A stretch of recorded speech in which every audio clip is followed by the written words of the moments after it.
already, then that's a bit of a mistake. So, hello everybody. Hello. So, of course, I haven't done any of these streams for quite a while. I think more than a year now. So, I'm just getting back into it here, and hopefully today's stream will be entertaining for all you people watching. Now, let me check that it's actually, you can actually see the live stream. Yep, you should be able to. So, that's cool. Right now, we're just doing one viewer, so hello, whoever you are out there. And yeah, so let's get into it. So, this week we're actually discussing quite a few different tech news stories. So, Google have finally rolled out passkeys to be able to log in to a Google account without a password. So, you can now use passkeys to log in via fingerprint and facial recognition, as well as regular other authentication methods. We're also covering HTC's new phone, potentially coming out soon.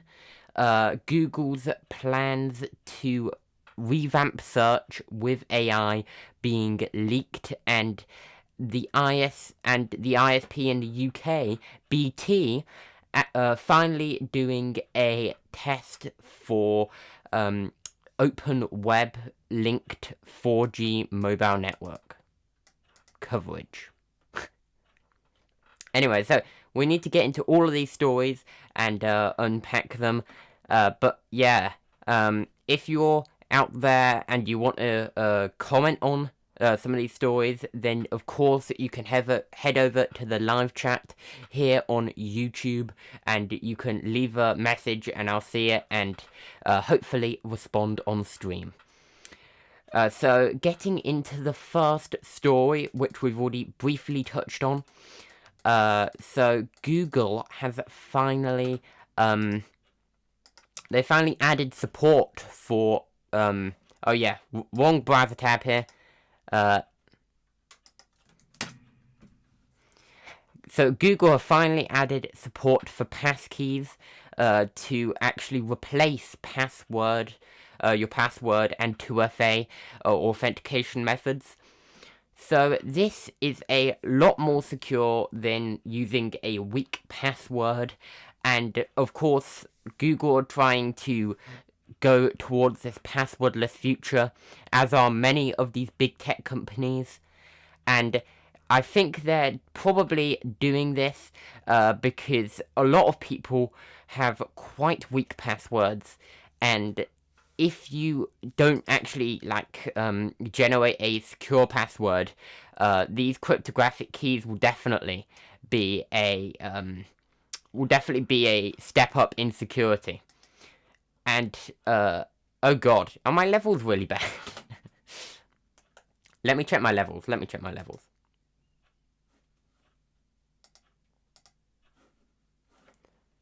Oh god, I've got a mess of browser windows here, so sorry about this one. Oh wow, that's almost too loud. Yeah, so on my audio interface it's registering as quite quiet, but it appears on this, it appears on the stream that I'm actually quite loud. So that seems interesting. So I'll go and quickly try and fix that. Oh, okay, thanks for commenting. Yes, the levels are fine. That's good to hear. So, getting back onto the first story.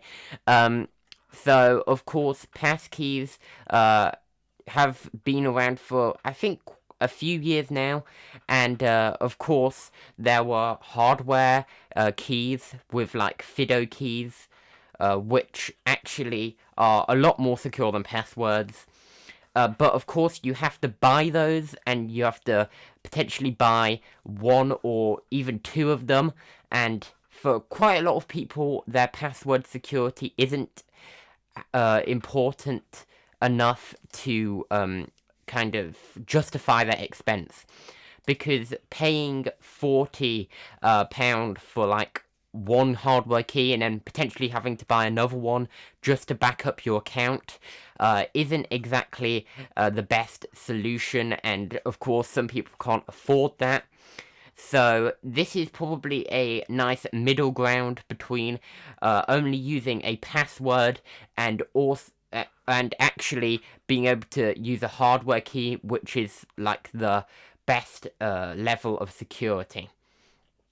So yeah, it's I think we'll slowly see more and more websites actually rolling out this technology to their account systems, because right now we're only seeing these kind of big tech platforms actually using this technology, but eventually, hopefully, this will actually roll out to some smaller platforms on the internet.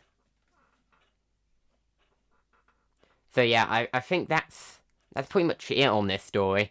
Yeah, so you can use all sorts of different authentication methods with these pass keys, because of course they're just cryptographic keys, so there's multiple ways that you can unlock your private key. So going on to the phone and tablet news, HTC have actually teased a new metaverse phone, and HTC, they've been out of the smartphone game for quite a while now. I'm just loading up the article now. So for quite a while, HTC haven't actually been releasing these flagship smartphones, and they've more been focusing on VR and of course this metaverse stuff. And now it appears that they will actually be it appears that they might actually be getting back into the phone game, and the last, of course, U-Series flagship was released in June 2018, and of course that phone is quite old now, so of course it didn't see any sort of successor. And now with this new phone, they appear to be going for more of a kind of metaverse appeal somehow. So right now it's quite unclear how they're actually going to integrate the metaverse into this phone, but it will be quite interesting to see how this pans out, because of course the metaverse has proven to be less popular than companies like Meta originally expected it to be, but of course this phone could actually be could be successful in its own right. It's just right now I am quite skeptical of whether this kind of idea of combining the metaverse and phones will actually work out. And yeah, overall it's just like not that many people use VR, not that many people are actually using the metaverse, and especially the HTC metaverse, so it does seem that they're quite late to this trend, and who knows if this will actually work out for them. But hey, I mean, I hope that it works out for them, but who knows.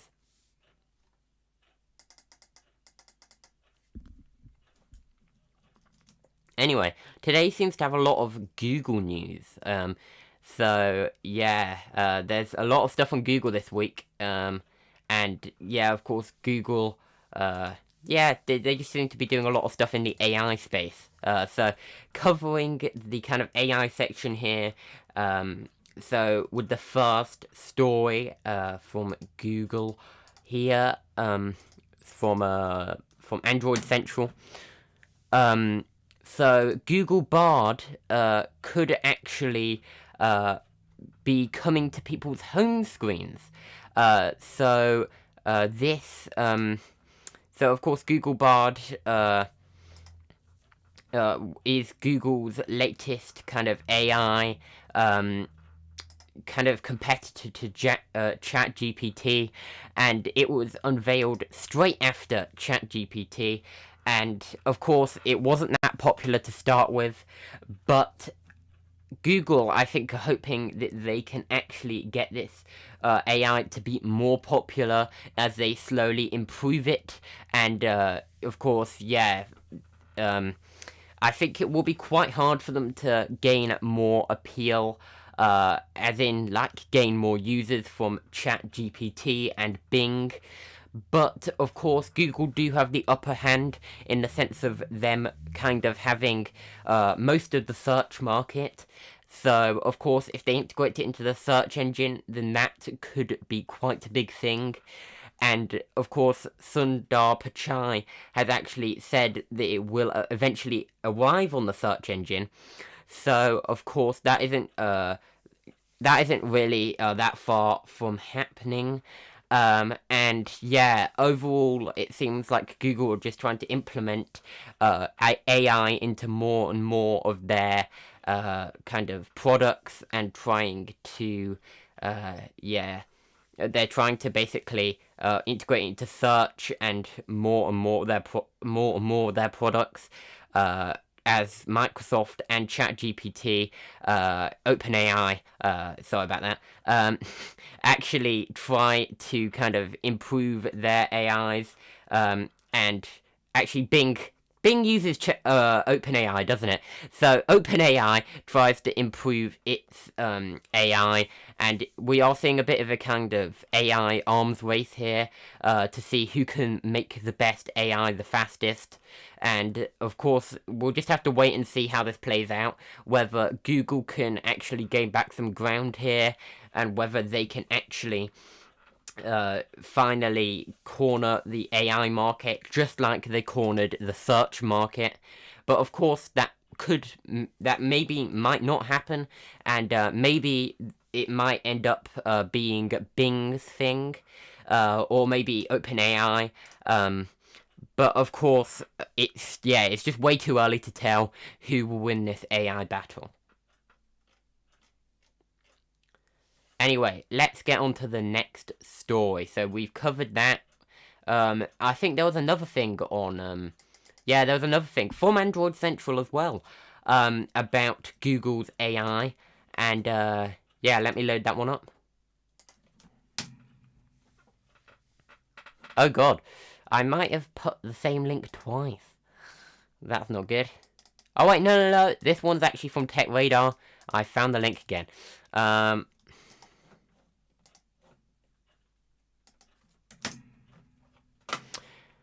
But yeah, so it appears that, so just kind of on a similar note from what we were talking about just then, so Google are apparently working to make Google Bard more visual, and they are planning to launch a new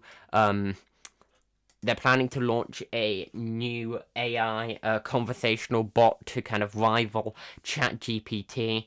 And of course, Bard wasn't as successful to start with, so maybe this new name might bring some kind of people to kind of reconsider whether ChatGPT is the best one and best AI, and maybe Google can actually improve on their AI to be able to compete with ChatGPT and actually become better than it. So this is meant to make it a lot more visual and human, according to Google's internal documents. So, of course, integrating this into search and making it more kind of human and trying to make search more human could work out in the long term, because they could, of course, make everything, make searching a bit easier, and make it a bit easier for you to be able to find information using AI. So that might be quite interesting.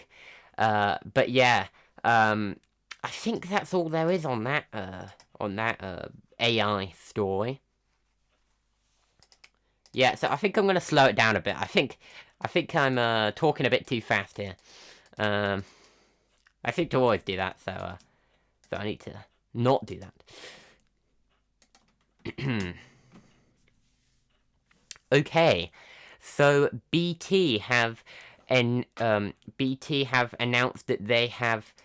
So actually, BT's chief security and networks officer has revealed that the operator has finally done the first live field test of 4G of a 4G cell site being back with data being backhauled over OneWeb's constellation of low Earth orbit broadband satellites.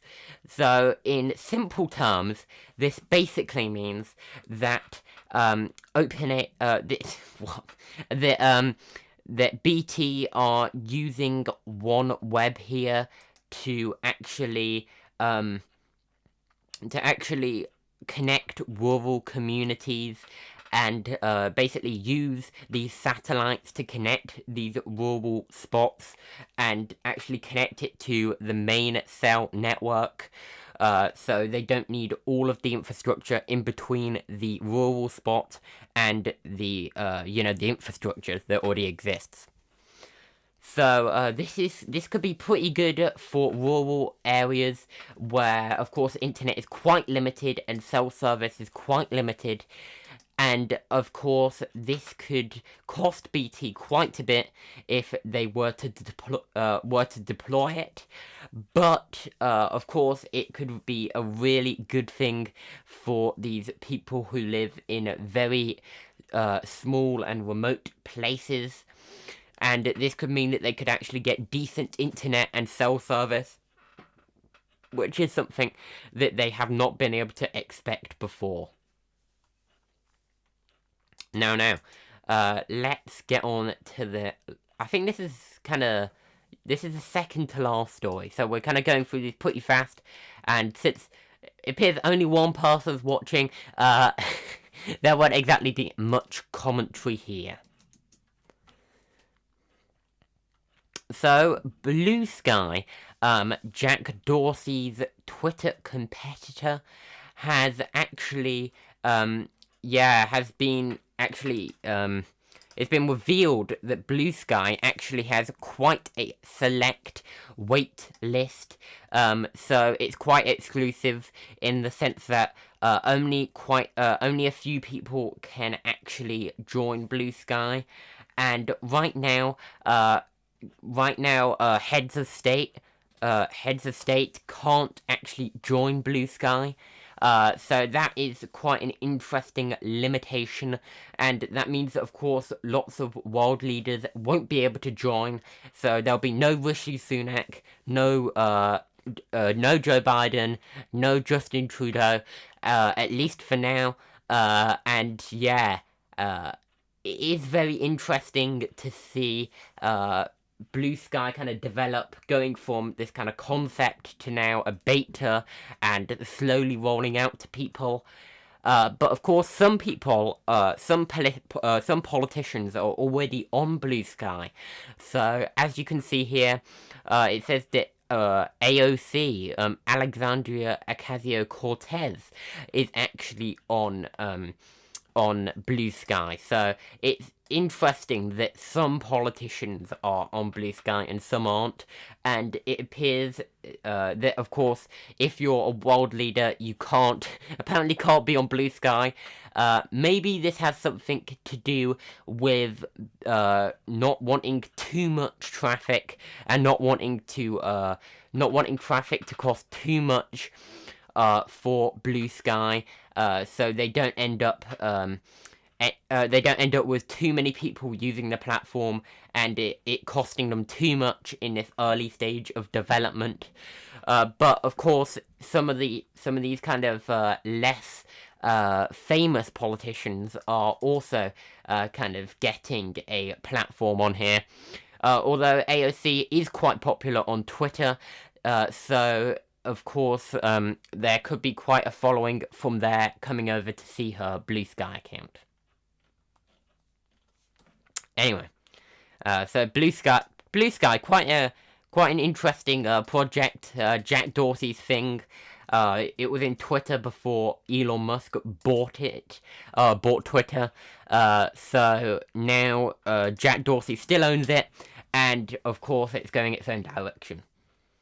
Anyway, let's cover the last story. So we're going for a pretty short show this time.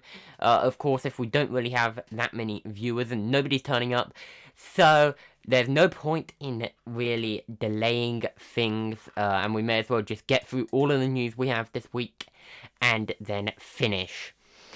So, WhatsApp has a new feature which allows poll creators on WhatsApp to actually choose whether people can have multiple votes on a certain poll, like a multiple choice poll, or whether they can only vote for one option.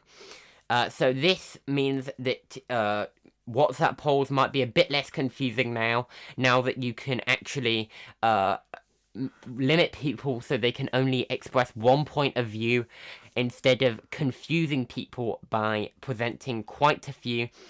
And yeah, if there's too many, if people are voting for like all 5 options or whatever, and there's like 5 options on the poll, that's going to be really confusing. And yeah, it is. It's gonna be. It's gonna be interesting to see if this makes WhatsApp polls any more popular, or whether they will kind of continue being. I don't think that popular. Yeah. Anyway, let's go to the live chat here. I see one comment. Do you think that Blue Sky has any potential to rival Twitter? So I think it does. I think that Jack Dorsey might be able to actually get more people on Blue Sky and kind of encourage people to come over from Twitter because of Elon Musk's quite unpopular leadership of the platform, and actually be able to attract new people to the platform who maybe were a bit turned off by Twitter, their kind of free speech, their new kind of leadership. And yeah, I think overall Jack Dorsey definitely could attract more people to the platform, and maybe attract some people who left Twitter more recently. Yeah. Anyway, guys, I think I'll call it a wrap for now. Yeah. Thanks for watching, everybody.